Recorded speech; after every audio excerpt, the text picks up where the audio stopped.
Suara yang serak atau dikenal dengan istilah disfonia merupakan perubahan pada kualitas suara sehingga terdengar parau, lemah, atau kasar.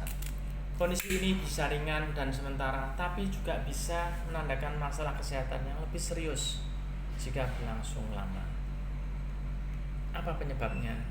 Yang pertama bisa karena infeksi dan peradangan. Di medis ada istilah laringitis atau radang pada pita suara. Ini bisa karena flu, batuk pilek, infeksi virus maupun bakteri. Bisa juga karena GERD, gastroesophageal reflux disease, di mana asam lambungnya naik ke tenggorokan dan mengiritasi pita suara. Kemudian bisa juga suara serak dikarenakan iritasi dari bahan kimia, merokok, alkohol, polusi udara. Juga bisa disebabkan karena penggunaan suara yang berlebihan, berteriak-teriak, bernyanyi dengan teknik yang salah, berbicara terus-menerus. Ini bisa menyebabkan iritasi pada pita suara. Kemudian bisa juga karena kelainan pada pita suara sendiri, misalnya nodul, polip, atau kista pada pita suara. Juga bisa karena kelumpuhan pada pita suara, misalnya sesudah operasi tiroid atau stroke. Bisa juga karena kondisi medis yang lain, misalnya alergi atau gangguan tiroid. Bisa juga karena tumor laring atau nasofaring. Meskipun kasusnya jarang, tapi perlu diwaspadai. Bila serak menetap lebih dari 2-3 minggu, terutama disertai benjolan pada leher, sulit menelan atau nafasnya serak. Bagaimana solusi dan penanganannya? Perawatan mandiri.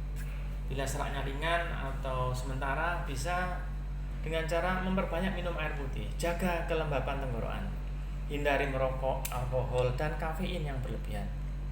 Gunakan pelembab udara bila udara kering. Minum air yang hangat, hindari minuman yang terlalu dingin atau pedas yang memicu iritasi.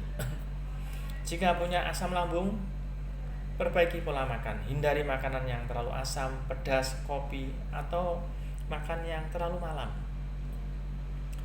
Kapan perlu periksa ke dokter, khususnya dokter THT?